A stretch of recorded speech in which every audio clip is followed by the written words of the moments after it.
Hello students. आज हम लोग सॉलिड स्टेट फिजिकल केमिस्ट्री का एक चैप्टर है, उसमें पैकिंग इफिशिएंसी निकालना पड़ेंगे। बेटा packing efficiency simple cubic cell का हम लोग निकालेंगे। अब ये मेटल में एटम्स अलग अलग तरीके से अरेंज रहते हैं। जैसे कुछ एटम्स ऐसे सिंपल तरीके से अरेंज रहेंगे, इसे सिंपल क्यूबिक सेल कहते हैं। अगर इसका एक यूनिट सेल बनाया जाए तो वो ऐसा क्यूब जैसा दिखाई देगा। जैसे एक क्यूब हो गया, हमने कहा ये मेटल क्रिस्टल जो है वो सिंपल यूनिट सेल वाला ले रहा है, सिंपल क्यूब स्ट्रक्चर ले रहा है। इसके सभी कॉर्नर पे ऐसे एटम्स अरेंज हो गए, ये हो गया बेटा सिंपल क्यूबिक सेल। मेटल या सॉलिड, इनमें एटम्स जो अरेंज रहते हैं उसको अलग अलग टाइप्स में डिस्ट्रीब्यूट किया गया।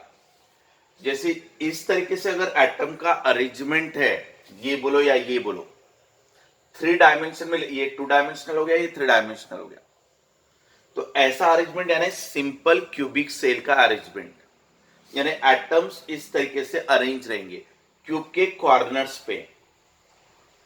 ये वाला यूनिट्स, अगर सेंटर में और एक एटम आ जाए, जैसे यहां पे सेंटर में मैंने और एक एटम दे दिया, तो ये बॉडी सेंटर्ड क्यूबिक सेल हो जाएगा। यानी बॉडी के सेंटर में भी एक सेल है, यानी एक एटम है।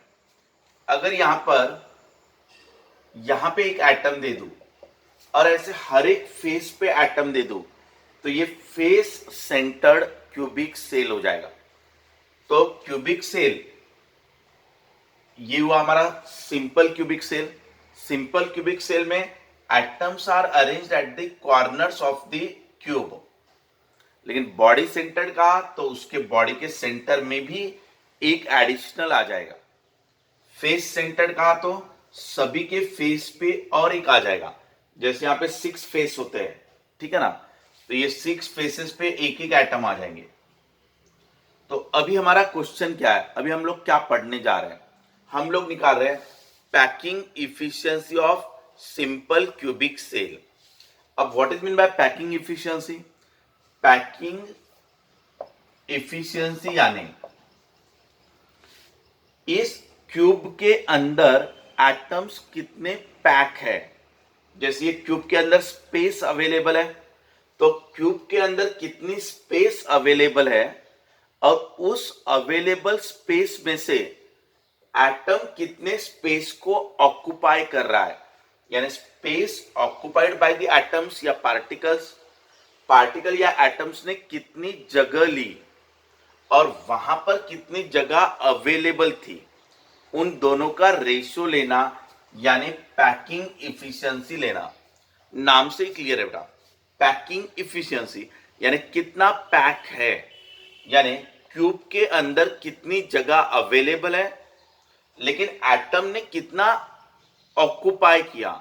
सो हम लोग लिख लेंगे जैसे ये volume occupied by the atoms या पार्टिकल्स जो भी इसके अंदर रहेंगे वो, divided by total volume of the cube available, ठीक है। और इफिशियंसी निकालना है परसेंटेज में, तो इनटू 100, यानी ये बना आपका पैकिंग इफिशियंसी का फॉर्मूला।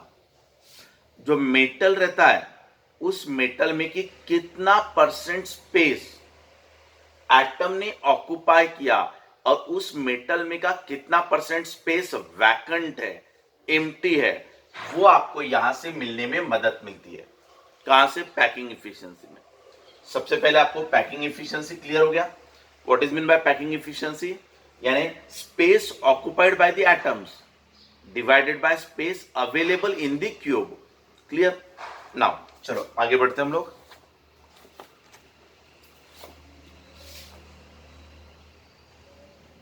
अब हम लोग पहला स्टेप ले लेंगे, स्टेप 1। पहले हम ले लेते हैं volume occupied by the atom. बेटा आप सभी को पता है कि atom is a spherical in shape. So atom का वॉल्यूम क्या होता है, 4/3 पाई आर क्यूब। पहला पॉइंट आप समझ लेना, atom is a spherical in shape, और ये स्पीयर की रेडियस यानी एटम की रेडियस मान लेते आर, और स्पीयर का जो वॉल्यूम होता है वो रहता है 4/3 पाई आर क्यूब। दूसरी बात, अब यहां पे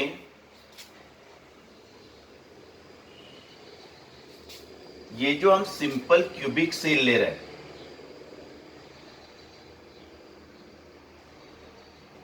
ये वाला है हमारा सिंपल क्यूबिक सेल। बेटा इसमें एटम्स ये ऐसे अरेंज होते हैं, यहां पे भी रहेंगे, यहां पे भी रहेंगे, इन पॉइंट्स पे रहेंगे। यहां पे हम छोटे एटम्स दिखा रहे हैं, बट एक्चुअल में एटम्स ऐसे अरेंज होते हैं वहां पर, ठीक है ना। ये कॉर्नर पे एक एटम, तो ये कॉर्नर पे एक एटम, ये ऐसे कनेक्टेड रहते हैं। सो इसका रेडियस हुआ आर, इसका रेडियस हुआ आर, और ये क्यूब की साइड जो है उसकी लेंथ मान लेते ए। सो ए यानी क्या, edge length of the cube, ये वाले क्यूब की एज लेंथ, और ये आर यानी क्या, रेडियस ऑफ द एटम या पार्टिकल्स। अब बेटा ये वाला आर हुआ, ये वाला आर हुआ, तो ये कितना हो गया आपका, ट्वाइस आर। सो ए यानी ट्वाइस आर आ गया, ए इक्वल टू ट्वाइस आर। तो बेटा यहां से मैं आर की वैल्यू कितना निकालूंगा, आर इक्वल टू ए/2, ठीक है। यानी रेडियस को रिप्लेस कर दूंगा एज लेंथ में, यानी लेंथ ऑफ द क्यूब से। सो आर इक्वल टू ए/2। अब ये हो जाएगा मेरा 4/3 पाई, आर की जगह पर a/2 उसका क्यूब। अब इसको सिंप्लीफाई कर लो, तो ये 4/3 पाई ए का क्यूब डिवाइडेड बाय 8। अब बेटा ये 4 है, ये 8 है, तो यहाँ पे 2 आ जाएगा। सो 2 इंटू 3 6, यानी pi a cube divided by 6। ये हो गया बेटा volume occupied by the single atom. एक एटम इतना वॉल्यूम ऑक्युपाई करेगा। ये आपका एक एटम था, atom is spherical in shape, so इसका वॉल्यूम रहेगा 4/3 पाई आर क्यूब। यहाँ पे रेडियस आ जाएगा आपका a divided by 2, so radius के जगह पे a/2 रख दिया, तो ये हो गया आपका a³/8। तो ये 4 है, ये 8 है, तो यहाँ 2 आ जाएगा, 2 इंटू 3 6 हो जाएगा। यहां तक आ गए हम लोग। तो ये हो गया volume occupied by one atom. Now इसमें एक चीज समझना जरूरी है,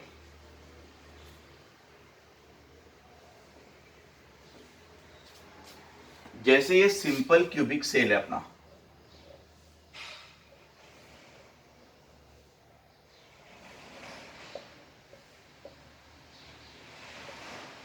अब सिंपल क्यूबिक सेल यानी क्या, क्यूब के कॉर्नर पे एक एक एटम्स अरेंज्ड है।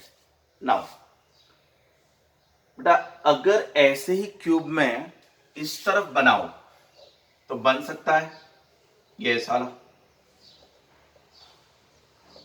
ठीक है। ये वाला और एक क्यूब, क्योंकि ये तो पूरा सॉलिड है ना, सॉलिड यानी पूरा फैला हुआ है, ऐसा प्लेन में भी फैला हुआ है, ये सामने की तरफ भी फैला हुआ है, 3 डायमेंशनल। तो इस तरफ भी एक क्यूब बनेगा, वैसे ही एक क्यूब इस तरफ भी बन सकता है ऐसा वाला, समझ में आ रहा है। तो ये एक क्यूब हुआ, ये एक क्यूब हुआ, यानी इसके दोनों तरफ क्यूब आ गए। वैसे ही यहां पे भी एक क्यूब बनेगा, यहां पे भी बनेगा, इस तरफ भी बनेगा, ऊपर की तरफ भी बनेगा। ये आप देखो, ये अपना मेन था, ठीक है। इसके इस तरफ 1 2 3 4 5 6 7 8 ऐसे बन रहे हैं। तो ये सभी सेल बन रहे हैं इसके आजू बाजू में। अब ये वाला यहां पे काम में नहीं आएगा, ये भी यहां पे काम में नहीं आएगा, ये वाला भी हटा देते, ये वाला भी हटा देते।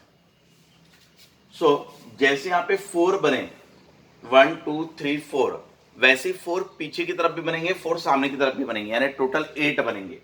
इसका मतलब अगर मैं सिर्फ इसके कॉर्नर एटम को लेता हूं, ये कॉर्नर एटम, अब ध्यान देना, ये कॉर्नर एटम ये यूनिट सेल में भी है, ये यूनिट सेल में भी है, ये यूनिट सेल में भी है, और ये यूनिट सेल में भी है।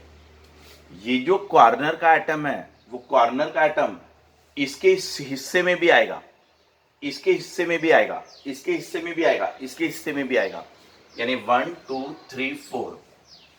और इन चारों के पीछे भी 4 एटम्स, 4 क्यूब रहेंगे। सिंपल बताने का मतलब कॉर्नर का, क्यूब के कॉर्नर का एक एटम 8 यूनिट सेल से घिरा हुआ होता है। क्यूब के कॉर्नर का एक एटम 8 यूनिट सेल से घिरा होता है। जैसे यहां आपको ये वाला एटम ले लो, सो ये 1 2 3 4 ऐसे 4 यूनिट सेल हुए, ये वाले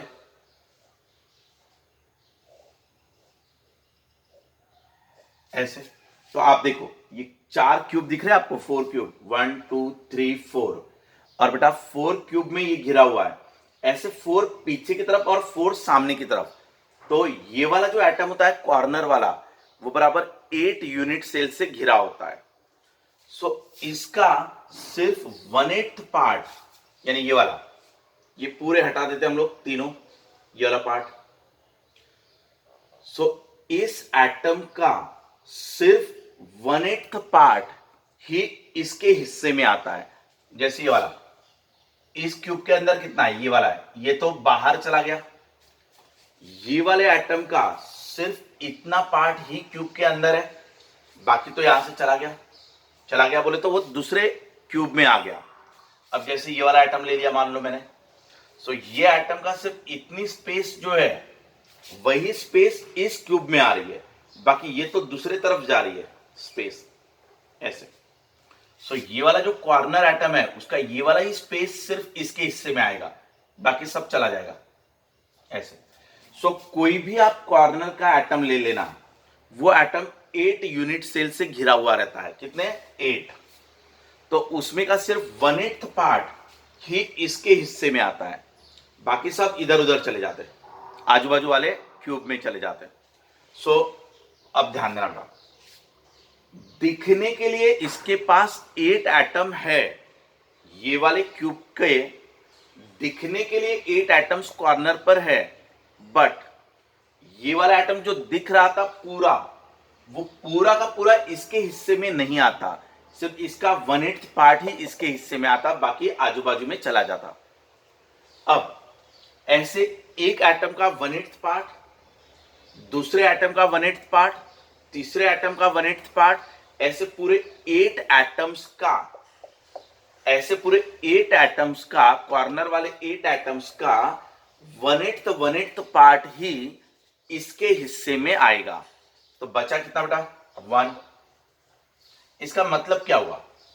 इसका मतलब यह हुआ कि इसके पास भले ही दिखने के लिए 8 एटम दिख रहे होंगे, बट एक्चुअल में इसके हिस्से में सिर्फ एक ही एटम आ रहा है। इसलिए volume occupied by the atoms, यानी सिर्फ एक ही एटम का वॉल्यूम, इसीलिए यहां पे लिख दूंगा मैं वॉल्यूम ऑक्युपाइड बाय एटम्स। तो एटम्स कहने का मतलब ये हुआ कि वहां पे जितने भी एटम्स होंगे, बट उस वहां पे है सिर्फ एक ही एटम, सो उसका वॉल्यूम कितना हो गया? πa³/6।